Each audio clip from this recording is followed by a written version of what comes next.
ማቴዎስ ረድኡ ሐዋርያሁ ለእግዚእነ ክርስቶስ ወልደ እግዚአብሔር ሕያው ሎቱ ስብሐት ወትረስከ ለዓለም። የማቴዎስ ወንጌል ምዕራፍ 20 ከቁጥር 29 እስከ ፍጻሜ። ከኢያሪሆ በወጣ ጊዜ ብዙ ሰዎች ተከተሉት። እነሆ ሁለት ዕውራን በመንገድ አጠገብ ተቀምጠው ነበር። ጌታ ኢየሱስም ሲያልፍ ሰምተው አቤቱ የዳዊት ልጅ ይቅር በለን እያሉ ጮኹ።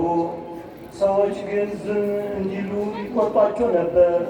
እነሱ ግን አቤቱ የዳዊት ልጅ ይቅር በለን እያሉ መላልሰው ጮኹ።